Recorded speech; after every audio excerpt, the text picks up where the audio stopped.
The music was too watching loud for a retirement party. Someone had chosen optimism on purpose.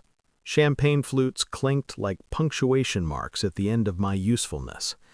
I stood near the window, my reflection fracture in the glass, when she leaned in close enough for only me to hear it.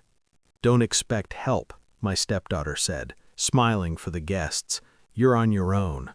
I nodded, calm. I'd learned that trick early. Acknowledge without conceding. The room applauded as if she'd just paid me a compliment. My phone vibrated.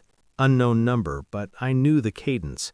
I stepped away, the city lights bending beneath me like a promise. "Your company shares just hit 1.2 billion, my CFO said. No preamble. He never wasted air. "What do you want to do next?" I watched her across the room, my stepdaughter, holding court, already dividing the future she assumed would be mine to surrender. When she noticed my face drain of ceremony and fill with something else, her smile wavered. Pale came later. "I married her mother when the girl was 11. I didn't try to replace a ghost. I built a bridge. Soccer practices, science fairs, late-night math homework that turned into talks about college and fear and how the world pretends to be kind. She called me by my first name. It felt respectful. It felt earned. Her mother and I built a company together, quietly at first. No glossy promises. We hired slowly, fired slower. I taught her how to read balance sheets like weather reports. She taught me how to apologize without shrinking. When cancer took her, it did so efficiently, without spectacle. I stayed. I paid for the school she chose and the apartment she wanted. I learned how to be present without being entitled. I thought that counted for something. The change came like most betrayals, subtle enough to excuse. Board meetings she missed, emails answered by assistants, laughter that stopped when I entered rooms. She stopped asking questions. She started issuing opinions, then demands. She talked about legacy like it was a prize to be claimed, not a responsibility to be carried. I found the message by accident, a forwarded thread with my name removed. "He's retiring. We need to move before he locks things up." She'd CC'd a venture group I'd declined twice. Predatory, impatient. The language was clean, the intent wasn't. I didn't confront her. I slept that night, ate breakfast, kissed my reflection, and left for work on time. Control is quieter than anger. I pulled bylaws I wrote 20 years earlier, clauses people skim because they trust the author. I called my attorney and asked for a favor that sounded like a question. Over the next 6 months, I rearranged the future without touching the furniture. Voting shares migrated to a trust.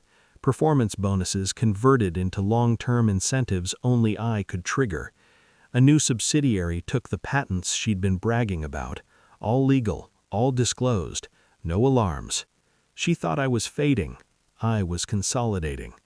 At the retirement party, she said what she thought was final. A dismissal disguised as mercy. "Don't expect help, you're on your own." She didn't see the small nod from my CFO across the room. She didn't hear the lock click into place. "What do you want to do next?" he asked again. "Close," I said, "then announce." I ended the call and walked back into the noise. I took the microphone because no one stops a man they believe is done. "I want to thank everyone," I said. Short sentences, controlled breath. "This company isn't a chapter, it's a system. It rewards patience, it punishes shortcuts." Eyes moved, phones rose. "I'm not retiring," I continued. "I'm transitioning. Effective tonight, I'm moving the controlling interest into a charitable trust. Healthcare, education, research. The board will remain, leadership stays intact." Her head snapped up. Confusion first, then calculation. She stepped forward, already rehearsing the angle. "And," I added, "family members are ineligible for governance roles, permanently." Silence has weight. It pressed on her shoulders. She tried to speak. The words tripped. I turned to her, finally. "You said I'd be on my own," I said, gentle enough to hurt. You were right, I was, and that's why this worked. Her color drained in stages. The realization didn't crash, it assembled.